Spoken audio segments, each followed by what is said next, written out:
Under a winter sky freckled with stars, the prairie lay hushed and endless, the snowfields gleaming like polished bone. The air carried the sharpness of ice, the kind that bit through wool and fur alike, and the kind that left silence heavy upon the earth.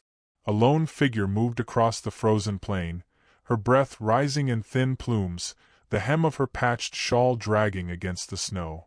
Ayoka Whitefeather balanced a pail of water against her hip, her slender form swaying with practiced strength. She was 24, young enough by years, but her eyes held the weariness of someone who had long since learned that beauty could not fill an empty stomach, nor warm a drafty room. In town, she was spoken of as the quiet girl on the edge of things, too proud to beg and too poor to be welcomed. They whispered of her patched skirts and her wild black hair, of her lineage that made her different, and of the way she kept to herself with a calm that unsettled. She had stopped listening long ago, or at least she told herself she had, though the words clung like frost to her bones. She worked when she could, mending torn coats, gathering herbs for midwives, carrying water for those who would pay her a coin. Survival was her trade, silence her companion. She had convinced herself she was not meant for more. Love was for the daughters of merchants, the pretty girls who wore ribbons and danced at the church socials. For her there was only the steady churn of winter, and the memory of her grandmother's voice reminding her that endurance was its own kind of grace. She walked back toward her small cabin now, her boots worn thin, each step a reminder of the distance between herself and the comfort she sometimes dreamed of. That night, as the wind rattled against her door and the fire sputtered low, she murmured into the shadows, "I'm not perfect for anyone." The words slipped out before she could gather them back, and she stared at the ceiling beams as if they might answer. But only the storm replied, brushing against the walls like a restless animal, leaving her to fold herself deeper into her shawl. The next morning the town bustled despite the cold. Wagon wheels squealed against ice, horses stamped their hooves, and the blacksmith's hammer rang like a bell through the frosted air.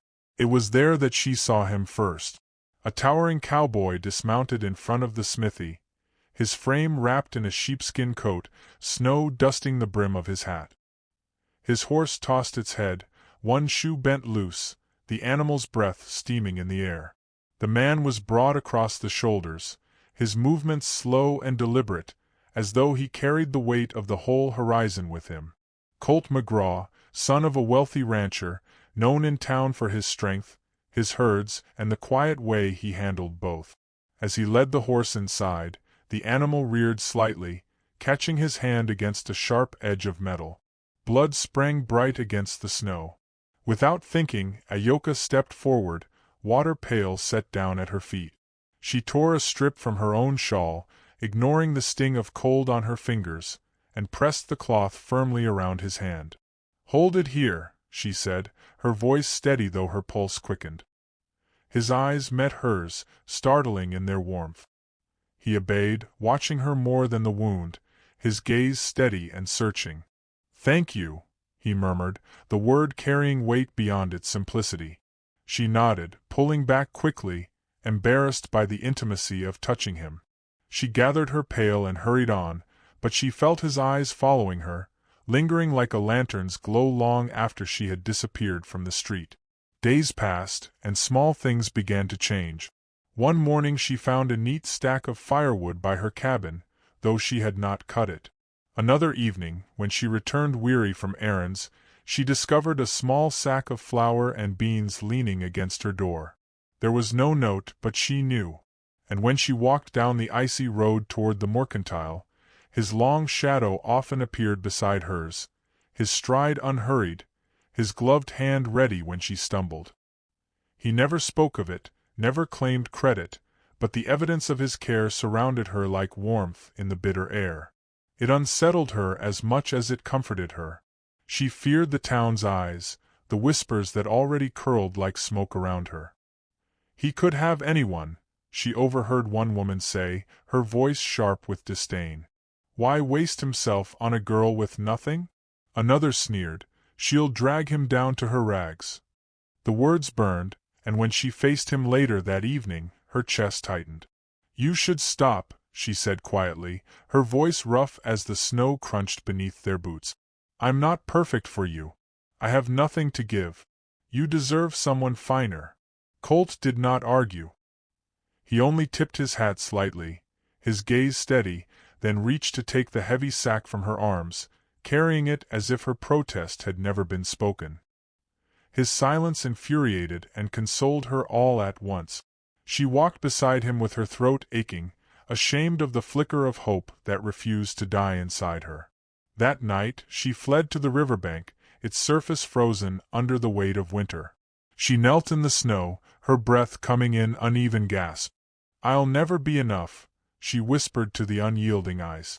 Tears stung her eyes, spilling hot against the cold air. "He deserves better." Snow crunched behind her. She turned to see Colt standing there, snow caught in his coat, his face shadowed by his hat. He did not speak. He only shrugged off the heavy coat and draped it over her shoulders, his hands lingering just long enough to steady her shivering. Her anger rose in defense of her own fragility. "Why do you bother?" she demanded, her voice trembling.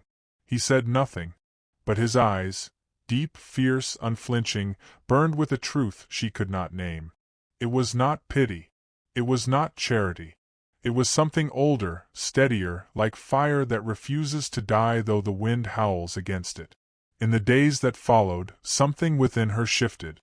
She braided her long hair in the mornings instead of hiding it loose. She put on the beaded necklace her grandmother had left her, touching it with reverence. She found herself laughing once when Colt teased her gently about her stubbornness, the sound strange and startling in her own ears. He continued with his quiet devotion, building her a rocking chair, teaching her to ride one of his gentlest horses across the snow. Slowly she realized that love was not about perfection, but about being seen, fully and without disguise. Still, the fear lingered until the night the storm came. The blizzard rolled across the plains without warning, wind shrieking like a chorus of spirit. Snow slammed against her cabin as she fought to shutter the windows, her hands numb with cold.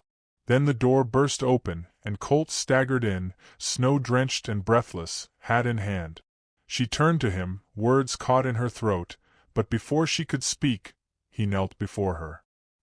He took her chilled hands and placed them over his chest, where his heart thundered steady and unashamed. No words filled the space between them, only the heavy silence of truth. Her eyes blurred with tears as she whispered, "I'm not perfect for you." His voice was low, certain, unshaken. "I've waited my whole life for you." The storm raged outside, but inside, warmth bloomed fierce and unrelenting.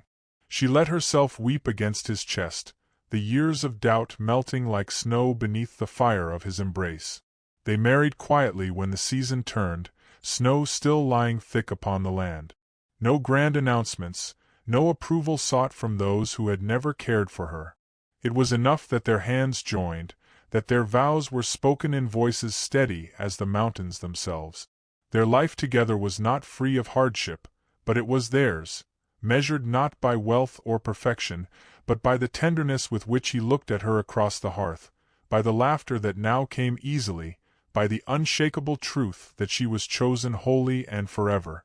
And if ever she wondered how love had found her, she needed only to recall that night in the blizzard, when the cowboy knelt in silence, and she finally believed that imperfection was no barrier to being loved.